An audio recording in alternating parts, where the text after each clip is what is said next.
Halo guys, sebelum masuk ke cerita, Mimin mau mengingatkan kalau video ini Mimin buat untuk kalian yang belum nonton di channel ini. Jadi, mari kita lanjutkan videonya bersama-sama.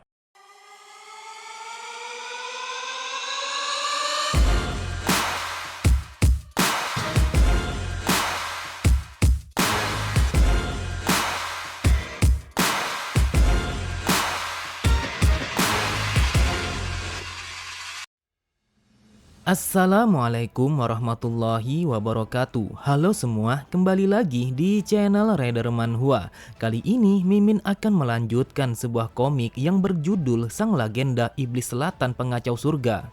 Dan apabila kalian masih bingung dengan alur ceritanya, kalian bisa cek deskripsi atau langsung saja menuju playlist yang ada di halaman channel ini untuk memulainya dari part 1. Tanpa basa-basi lebih jauh, mari kita masuk di part 2. Cerita dimulai setelah mengetahui bahwa Tuan Muda telah mati dibunuh oleh Jeong. Pengawal itu langsung menyerang Jeong dengan mencekik lehernya. Dengan nada yang tinggi, pengawal itu berkata, "Dasar bajingan, berani sekali kau membunuh Tuan Muda. Apakah kau benar-benar ingin mati?" Sambil tertawa, Jeong berkata, "Bukankah justru sebaliknya, seorang pengganti memang seharusnya menggantikan yang asli dan menerima semua resiko yang akan datang. Apakah kau tahu, patuh begitu saja dalam situasi yang seperti ini malah akan membuatku menjadi terbunuh." Pengawal itu berpikir, mengapa bocah ini begitu kuat, padahal aku telah mencekiknya dengan menggunakan kekuatanku. Lalu ia berkata, "Apakah kau tidak mempertimbangkan sebuah kemungkinan bahwa aku akan membunuhmu?" Dengan santainya Jeong berkata, "Kalau kau memang sangat ingin membunuhku, kau pasti sudah melakukannya sekarang juga. Aku bisa asumsikan kalau kau sama sekali tidak memiliki ikatan dengan Tuan Muda." Sontak penjaga itu sangatlah marah, ia pun langsung memutar tubuh Jeong dengan pergerakan yang sangat cepat. Dan tidak hanya sampai di situ saja, penjaga itu juga langsung menghempaskan Jeong ke atas lantai dan mengunci pergerakannya. Lalu penjaga itu langsung menarik pisau belatinya yang terselip di balik bajunya. Ia pun mengatakan bahwa ia akan membunuh Jeong sekarang juga. Bukannya merasa tertekan, namun Jeong menanggapinya dengan santai sembari berkata, "Apakah itu penting kalau kau membunuhku di tempat ini?" Masih dengan kesalnya penjaga itu berkata, "Lantas mengapa aku membunuhmu menjadi sesuatu yang tidak penting?"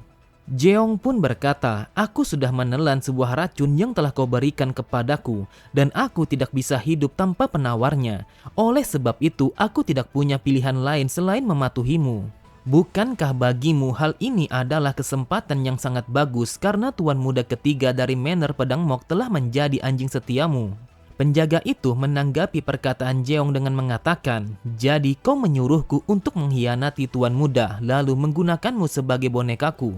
Jeong hanya tersenyum seakan meyakinkan kepada penjaga itu apa yang Jeong katakan sangatlah menguntungkan baginya di masa depan nanti. Lalu penjaga itu menarik nafas panjangnya karena sedalam apa ia menatap mata Jeong, akan tetapi ia sama sekali tidak bisa menemukan sebuah kesalahan dari ucapan yang Jeong katakan.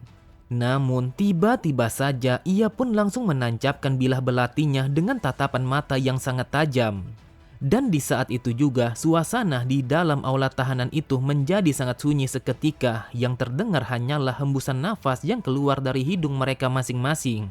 Terlihat Jeong hanya bersikap santai meskipun bilah belati itu telah tertancap dengan pasti tepat di depan kedua matanya. Kemudian penjaga itu berkata, "Namaku adalah Kam. Jadi mulai saat ini kau adalah putra ketiga Mok Yongwon dan kau akan berperan sebagai anjing yang akan mematuhiku." Mendengar perkataan Kam, Jeong langsung menyeringai. Ia sama sekali tidak bisa menahan senyuman kemenangan untuk bisa melawan takdir kematiannya. Beberapa saat kemudian, Kam langsung membawa Jeong ke Manor Pedang Mok yang sangat terkenal akan keagungannya. Sambil mengganti bajunya, Kam berkata, "Dengarkan aku baik-baik, kau tidak akan bertemu siapapun di dalam manor ini. Dan kau juga tidak berada dalam posisi untuk bertanya ketika kau sudah memilih untuk menjadi seekor boneka daripada menjadi seorang pengganti. Dan apabila kau sampai tertangkap karena kau adalah Tuan Muda yang palsu, maka kau tidak akan bisa menerima sebuah penawar untuk racun yang telah kau telan itu." Dengan tatapan mata yang mengintimidasi, Kam kembali berkata, "Jika kau tidak mematuhiku ataupun mencoba untuk melakukan sesuatu, maka aku akan langsung membunuhmu." Menanggapi perkataan penjaga itu, Jeong hanya tersenyum mengiyakan apa saja yang diocehkan oleh penjaga itu untuk memberikannya sebuah peringatan. Lalu, Kam melemparkan sebuah pil. Ia berkata, "Ini adalah pil untuk menetralkan racun di tubuhmu, dan apabila kau tidak memakannya selama 24 jam, maka racun itu akan menyebar ke seluruh tubuhmu." Waktu pun terus berjalan dan matahari perlahan mulai terbit dari ufuknya untuk mengganti peran bulan dan menyinari seluruh alam dunia. Terlihat Jeong yang dengan santainya merasakan sejuknya di pagi hari itu sambil menikmati sebuah cemilan yang ada di tangannya. Jeong pun bergumam, "Aku sangat beruntung dan ini merupakan sebuah keajaiban karena aku telah selamat dari tusukan bajingan itu. Bahkan aku beruntung telah mendapatkan kehidupan yang baru. Mungkinkah ini adalah perbuatan kakek agar aku tidak mati pada usia muda? Akan tetapi kakek tidak perlu khawatir karena aku sama sekali tidak berencana untuk mati muda sebelum aku berhasil membalaskan dendammu itu. Aku yakin bajingan itu pasti berpikir kalau aku sudah mati karena mayat dari Mok Yong-won pastinya sudah ditemukan oleh para penjaga tahanan itu.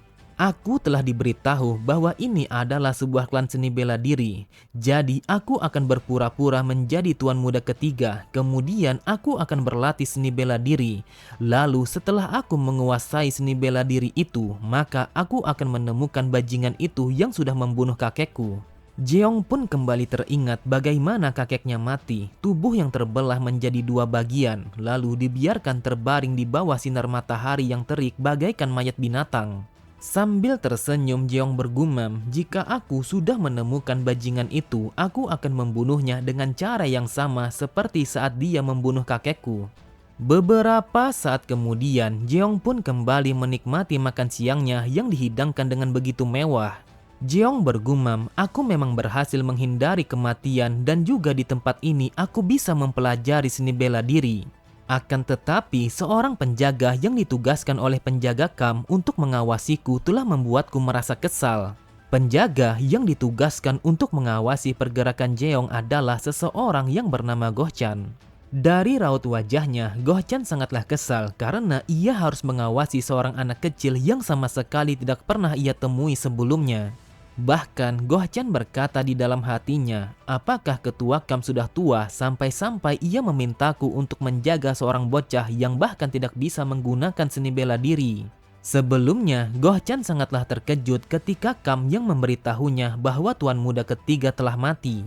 Namun ia pun langsung menutup mulutnya karena Goh Chan yang berteriak dengan sangat keras akibat rasa terkejutnya tentang kematian tuan muda ketiga. Lalu Kam berkata, "Awasi anak itu terus-menerus dan kau harus memastikan kalau dia tidak meninggalkan tempat ini. Sementara itu aku mencoba untuk mencari rencana baru. Dan setelah kita menemukan rencana baru, kita harus menyingkirkan bocah itu secepat mungkin dari muka bumi ini. Setelah itu kita akan memihak kepada kandidat lain." Namun setelah mengatakan itu, terlihat wajahnya semakin merah sebab ia begitu marah karena rencananya bersama tuan muda ketiga telah hancur berantakan. Goh Chan berkata, "Bukankah kau telah memberikan anak itu sebuah racun? Jadi apalagi yang harus dikhawatirkan tentang anak ini? Lagi pula dia tidak mungkin akan melawan perintah kita." Kam pun berkata, dia bukanlah orang yang sama dan dia bukanlah seseorang yang bisa patuh begitu saja. Anak itu adalah tersangka hukuman mati dan juga dia telah berhasil membunuh tuan muda untuk menggantikan posisinya. Asal kau tahu, dia lumayan cekatan bagi seseorang yang berada di ambang kematian. Anak itu sangatlah berbahaya. Semakin lama kita berurusan dengan anak itu, maka situasi kita akan semakin kacau dan itu sangatlah tidak baik. Goh Chan hanya terdiam memikirkan apa yang dikatakan oleh Kam sebelum ia pergi meninggalkannya di tempat itu. Terlihat Goh Chan yang menjedukkan kepalanya, ia bergumam, memangnya apa spesialnya seorang bocah yang bahkan belum bisa seni bela diri dan juga telah meminum racun itu. Tetapi apa yang harus aku lakukan, aku juga tidak bisa menolak perintahnya. Di dalam ruangan itu, Jeong hanya mendengarkan suara jedukan yang berulang kali dilakukan oleh Goh Chan. Ia bergumam, Penjaga kam itu dia tidak memberitahuku mengapa dia membutuhkan seorang pengganti. Bahkan dia hanya menaruh seorang penjaga sebelum dia pergi. Aku baru sebentar berada di sini dan aku sudah mengerti suasana di tempat ini. Tempat ini sama sekali tidak berbahaya sampai-sampai ia hanya membutuhkan satu orang penjaga saja. Sejujurnya tempat ini cukuplah aman. Itu berarti aku sangat yakin kalau ada alasan lain mengapa penjaga kam melakukannya. Bahkan dia juga tidak memberitahuku mengapa dia membutuhkan seseorang pengganti untuk tuan muda ketiga. Terlihat Jeong langsung tersenyum setelah mengetahui alasan pasti mengapa penjaga kam melakukan semua ini, yaitu dia ingin berganti kepada sisi yang lain. Beberapa saat kemudian terlihat Goh Chan yang tertidur ketika berjaga di depan kamar Jeong. Namun tiba-tiba saja ia langsung terkejut dan terbangun dari tidurnya ketika Jeong yang membuka pintu kamarnya. Saat mendengar Goh Chan yang bertanya apa yang Jeong inginkan, Jeong pun mengatakan kalau ia hanya ingin mencium udara segar dan dia juga sangat ingin berbicara kepada Goh Chan. Namun dengan tatapan mata yang sinis, Goh Chan langsung menolaknya sembari mengatakan, "Jika kau tidak ingin babak belur, maka lebih baik kau kembali saja ke dalam kamarmu." Jeong pun hanya tersenyum. Ia berkata, "Aku rasa tidak akan terjadi apapun apabila kita berdua membuat ini tetap menjadi sebuah rahasia." Tetapi Goh Chan kembali menghiraukan perkataan Jeong, bahkan Goh Chan mendorongnya hingga terpojok ke arah dinding. Lalu Goh Chan berkata, "Sepertinya kau sudah lupa dengan posisimu saat ini. Jadi dengarkan aku baik-baik, kau akan mendapatkan sebuah masalah apabila mencoba untuk menggangguku." Jeong pun langsung memegang pundak Goh Chan sembari mengatakan, "Apa yang bisa kau lakukan sedangkan kau jauh lebih lemah daripada penjaga kam?" Setelah mengatakan itu, Jeong pun langsung memutar balik tubuh Goh Chan sama seperti yang dilakukan oleh penjaga kam kepadanya ketika mereka berada di dalam penjara. Dan tidak hanya sampai di situ saja, Jeong juga langsung mengunci pergerakannya sehingga membuat Goh Chan berteriak kesakitan. Lalu sama halnya dengan apa yang dilakukan oleh penjaga kam, Jeong juga mencoba untuk memukul titik tekanannya agar Goh Chan tidak bisa menggerakkan tubuhnya lagi. Goh Chan pun bergumam, "Aku tidak bisa menggerakkan tubuhku. Jangan bilang kalau anak ini telah berbohong tentang tidak bisa menggunakan seni bela diri." Tetapi tidak membutuhkan waktu yang lama bagi Goh Chan untuk melepaskan titik tekanannya dan itu membuat Jeong menjadi heran. Lalu Jeong mencoba kembali untuk menekan titik tekanannya sembari mengatakan, "Mengapa kau masih bisa bergerak padahal aku sudah mencoba untuk menirukan apa yang dilakukan oleh penjaga kam di waktu itu, tetapi ternyata tidak segampang yang aku pikirkan." Sontak Goh Chan sangatlah terkejut. Ia tidak menyangka bahwa Jeong melakukan itu hanya dengan satu kali melihatnya saja. Goh Chan akhirnya sadar dengan apa yang sudah dikatakan oleh penjaga kam tentang anak itu. Ia berpikir bahwa anak ini adalah seorang iblis yang sangat berbahaya. Goh Chan berkata, "Apakah kau lupa tentang racun yang sudah kau makan sebelumnya? Jadi akan lebih baik kalau kau lebih berhati-hati dengan nyawamu itu. Apakah kau tahu kau akan mati apabila kau tidak diberikan penawarnya secara berkala? Semua lubang yang ada di tubuhmu akan mengeluarkan banyak darah sehingga kau mati dengan cara yang tersiksa." Namun belum sempat Goh Chan melanjutkan kata-katanya, Jeong pun langsung menangkap mulutnya sehingga membuatnya tidak bisa mengatakan sepatah kata pun lagi. Kemudian Jeong pun menggigit telunjuknya. Ia berkata, "Untung saja kau telah mengingatkanku karena aku sudah lupa tentang racun itu." Lalu Jeong pun meneteskan tetesan darahnya kepada mulut Goh Chan yang mana di dalam aliran darahnya telah tercampur oleh racun yang diberikan oleh penjaga kam. Sontak Goh Chan pun mencoba memuntahkan tetesan darah yang masuk ke dalam mulutnya itu karena ia takut kalau racun itu akan membunuhnya. Ia berpikir untuk mensirkulasikan energi kinya karena itu adalah satu-satunya cara agar racun itu bisa keluar dari tubuhnya. Terlihat Jeong langsung menendangnya lalu berkata, "Aku sudah mencoba berbagai macam racun sejak aku masih kecil ketika aku mengumpulkan obat-obatan bersama kakekku hingga di titik di mana darahku telah menjadi racun. Aku mengetahui racun dan tanaman apa yang ada pada sesuatu hanya dengan mencium ataupun merasakannya. Dan asal kau tahu berbagai macam racun tidak akan bekerja kepadaku. Jadi dengarkan perkataanku, aku sama sekali tidak membutuhkan yang namanya penawar racun karena aku adalah racun itu sendiri yang sangat mematikan." Aku hanya ingin bertanya kepadamu, jadi ceritakanlah kepadaku tentang manner keluarga pedang mok ini.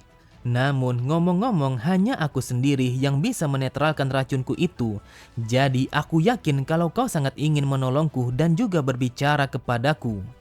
Cerita berpindah pada aula utama keluarga pedang mok, dan di dalam aula utama itu terlihat sang pemimpin yang terbaring di atas tempat tidurnya, dan tepat di sampingnya telah berdiri seorang tabib yang sedang mencoba untuk menyembuhkannya. Sang pemimpin itu bernama Mok Yundan. Dia terbaring lemas di atas tempat tidurnya. Bahkan sangat jelas terdengar bahwa ia sangat sulit untuk bernafas akibat penyakitnya itu. Sang tabib bergumam, apakah tidak ada cara lain lagi untuk bisa menyembuhkannya? Aku sudah mencoba dan menggunakan semua pengetahuanku, tetapi aku sama sekali belum bisa menemukan penyebab sakitnya sang pemimpin. Wahai sang pemimpin, seharusnya Anda telah memilih pewaris Anda sebelum Anda terbaring di tempat tidur dengan penyakit yang tidak bisa diketahui seperti ini. Dari 4 anak sang pemimpin, dia sama sekali belum menentukan siapa yang akan mewarisinya. Oleh karena itulah posisi Manner saat ini seperti masa tenang sebelum terjadinya sebuah badai. Dan apabila sang pemimpin telah mati, maka keempat anaknya akan melakukan peperangan untuk merebutkan posisi kekuasaan itu. Istri pertama yang mendukung putra pertama, siapa yang tahu apa yang akan dia lakukan untuk mendapatkan posisi itu?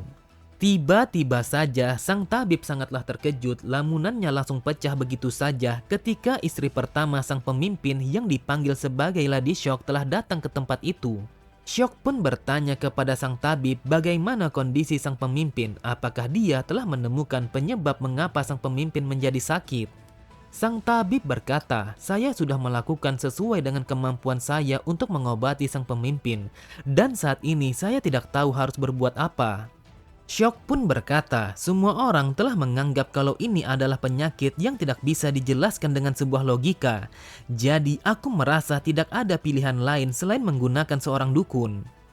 Mendengar perkataannya, sang tabib berkata, wahai nyonya, ilmu dukun seperti saman itu hanyalah sebuah mitos. Mereka sama sekali tidak akan bisa melakukan hal yang seperti itu. Dengan sorot mata yang tajam, Shock berkata, jadi apakah yang kau maksud adalah aku hanya menunggu dan melihat suamiku mati begitu saja?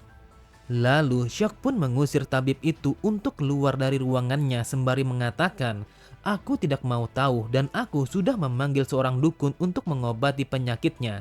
Jadi kau pergilah dari sini. Setelah kepergian sang tabib, Shock kembali berkata, kita akan membiarkan dukun itu untuk mengobati sang pemimpin. Jadi jangan pernah membiarkan siapapun yang boleh memasuki ruangan ini. Ingatlah kata-kataku, tidak ada satu orang pun yang memasuki dan melihat dukun itu mengobatinya meskipun itu adalah putra-putra sang pemimpin. Di tempat yang berbeda, Goh Chan pun mengatakan, seperti itulah situasi saat ini yang terjadi kepada sang pemimpin. Terlihat Jeong hanya memikirkan dengan seksama apa yang telah diceritakan oleh Goh Chan kepadanya tentang sang pemimpin saat ini. Lalu Goh Chan begitu heran ketika Jeong yang mengajaknya untuk pergi dari tempat itu sekarang juga. Goh Chan pun bertanya kemana mereka akan pergi. Dengan nada yang santai Jeong berkata, memangnya kau berpikir kalau kita mau pergi kemana lagi? Tentu saja kita akan pergi untuk melihat sang pemimpin.